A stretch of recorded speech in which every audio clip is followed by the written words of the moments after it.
झुर्लू की पैदावार और धांधली की पैदावार हुकूमत से आईनी तरीके से इस मुल्क की जान छुड़वाई, तो फैक्ट ये है कि मुल्क के अंदर जो बिजली पैदावार करने वाले जो प्लांट नस्ब हैं उनकी कैपेसिटी डिमांड से अल्हम्दुलिल्लाह ज़्यादा है और इसका जनाब स्पीकर आपको अच्छी तरह इल्म है। मगर अफसोसनाक बात यह है कि माजी की इस हुकूमत ने ना तेल वक्त पे मंगवाया ना गैस वक्त पे मंगवाई, और जब गैस दुनिया की मंडी में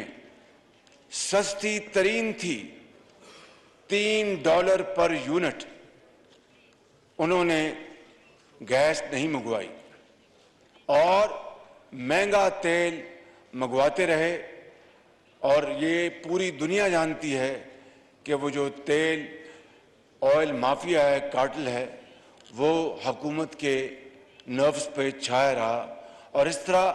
सस्ती तरीन गैस हमने नहीं खरीदी और अरबों रुपए का नुकसान इस मुल्क को पहुंचवाया।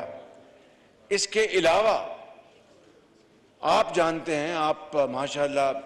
मिनिस्टर, आप वाटर एंड पावर भी रहे हैं, इस मुल्क के वज़ीर आज़म भी रहे हैं, आपको अच्छी तरह इल्म है कि साल में इन प्लांट्स की रिपेयर मेंटेनेंस होती है। पिछले दौर में मियां नवाज शरीफ की हुकूमत में एक SOP बनाया गया था कि इनकी जो मरम्मत है, रिपेयर मेंटेनेंस, उसको सर्दियों में कराया जाए ताकि लोगों को लोड शेडिंग ज़्यादा तंग ना कर सके। मगर शूमी किस्मत, क्या कीजिए इस नालायक तरीन और करप्ट हुकूमत का, कि जिन्होंने इसकी परवाह नहीं की और गर्मियों में वो प्लांट्स बंद थे, जिसको अब हम आहिस्ता आहिस्ता चलवा रहे हैं और गैस का भी हमने बिलाखिर इंतज़ाम किया है और उसके टेंडर हमने किए और उसकी गैस के हमने जहाज़ ख़रीदे हैं। इसके अलावा जनाब स्पीकर, आप यकीन करें कि 5,500 अरब रुपए का जो डेफिसिट है, जो गैप है इस वक्त फिजिकल डेफिसिट, वो तारीख का सबसे ज़्यादा वो डेफिसिट है। और इन 3.5 पौने 4 सालों में जनाब स्पीकर, जो 2018 में पाकिस्तान के जो मजमूई जो कर्जा जात थे, इन पौने 4 सालों में उसमें 80-85% इजाफा कर दिया गया। कर्जे ले लिए गए, मगर एक नई ईंट ना नूर आलम खान साहब के हल्के में नजर आएगी, ना पाकिस्तान के किसी और हिस्से में नजर आएगी। और उस हुकूमत ने कर्जे लेकर पाकिस्तान की जो आने वाली नस्लें हैं उनको भी मॉर्टगेज कर दिया है। इससे बड़ी जनाब स्पीकर इस मुल्क की बदकिस्मती को और हो नहीं सकती। और फिर कौम का वक्त ज़ाया किया गया, दिन रात चोर और डाकू का जो इन्होंने दिन रात राग अलापा, उससे आज कौम तकसीम दर तकसीम हो चुकी है, जहर घोल दिया गया है। और कल PTI के जो चेयरमैन हैं, उन्होंने जो कल बात की है, वो जनाब स्पीकर वो हौलनाक है, वो इंतहाई ख़तरनाक है। और ये कहा कि नवाब सिराजुद्दौला के जो थे, जो सिपा सलार, वो निकले, वो मीर जाफ़र और मीर सादिक, उसकी बराह रास्त हमारे इदारों के ऊपर इस शख्स ने ये बात करके, और ये पाकिस्तान के, मैं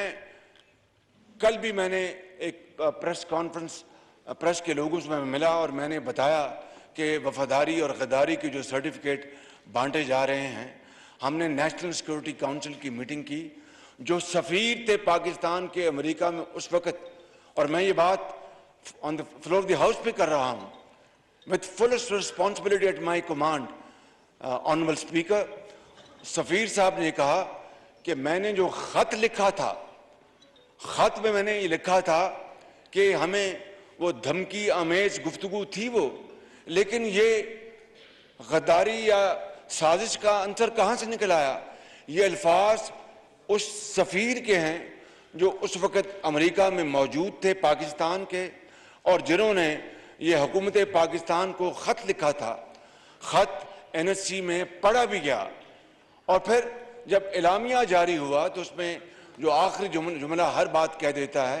कि साजिश का कोई दूर दूर तक कोई ना सबूत है, न कोई निशान है। अब अगर धमकी की बात की जाए तो जनाब स्पीकर हेनरी किसिंजर ने मरहूम जुल्फ़िकार अली भुट्टो को एटमी ताकत बनाने के हवाले से क्या कहा था, आप इसको अच्छी तरह जानते हैं। धमकी के हवाले से जब 9/11 हुआ तो आर्मिटेज ने, जो अमेरिकी जो उसको ऑफिशियल थे, उन्होंने पाकिस्तान के उस वक्त के जो ऑफिशियल थे क्या धमकी दी थी, ये भी रिकॉर्ड का हिस्सा है। अगर धमकी की बात की जाए जनाब स्पीकर,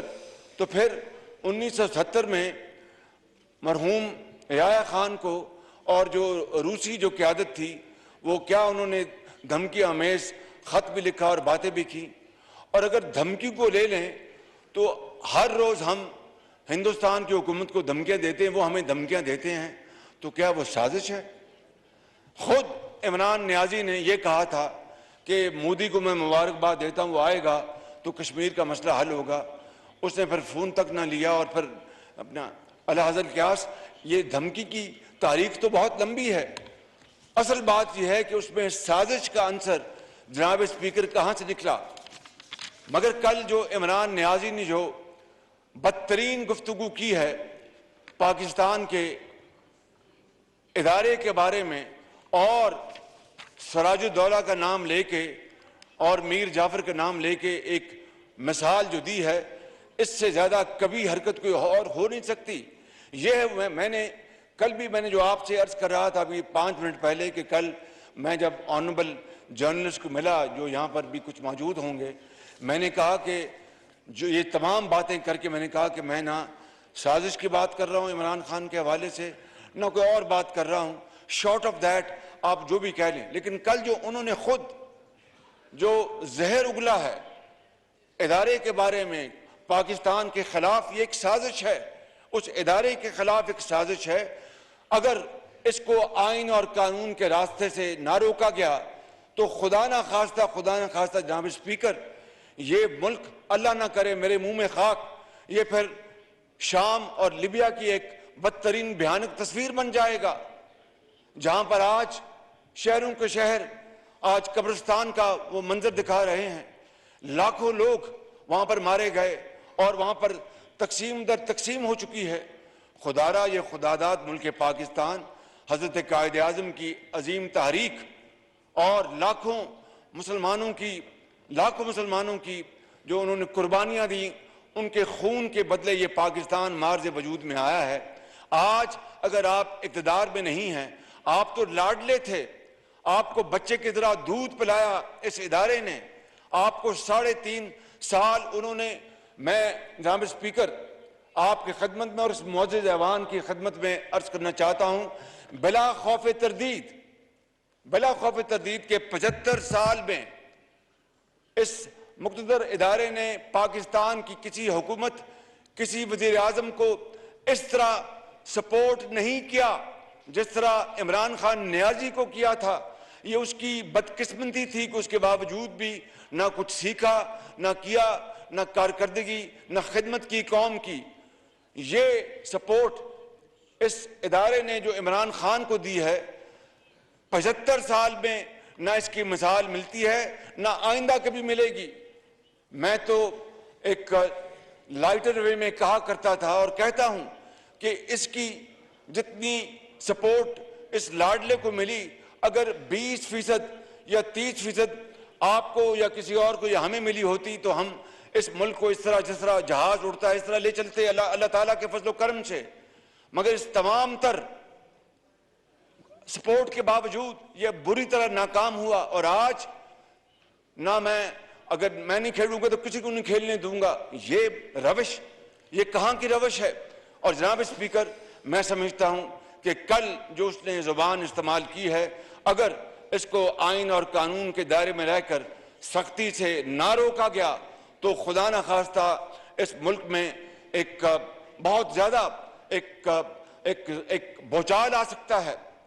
ये इस तरफ मुल्क को लेके जाना चाहते हैं कि खुदा न खास्ता ये जो जमहूरियत है, जिसके नतीजे में आज आप स्पीकर के इस मनसब पर बैठे हैं और ये तमाम ऑनरेबल मेंबर्स मुझे कायदे पाकिस्तान मुंतखब किया है, तो ये चाहते हैं कि खुदा न खास्ता ये जमहूरियत ख़त्म हो जाए, अल्लाह ना करे, और ऐसा निज़ाम आ जाए कि फिर हर तरफ एक शोरिश होगी। लिहाजा मैं आज आपकी खिदमत में और आपके तोसत से इस ऑनरेबल हाउस की खिदमत में अर्ज करना चाहता हूं कि इस बात का भरपूर नोटिस लिया जाए। ये इसलिए मैं नहीं कह रहा कि मैं आज कायदे पाकिस्तान मुंतखब हुआ हूं, मेरी जो सोच है वो पूरी दुनिया जानती है, मगर मैं आज आपको बड़े अदब से ये कहना चाहता हूं कि इस लम्हे को हम कंट्रोल करें, वगरना फिर अगर खुदा न खास्ता अगर बेकाबू हो गया तो फिर कुछ नहीं बचेगा। मैं इन अल्फाज के साथ आपका शुक्रिया अदा करता हूं और फिर एक दफ़ा ऑनरेबल मेंबर को यकीन दिलाता हूं कि मैं इसका नोटिस लूंगा बिजली की बंदिश का, और इंशाअल्लाह जल्द मैं इनको जवाब दिलवाऊंगा। बहुत शुक्रिया।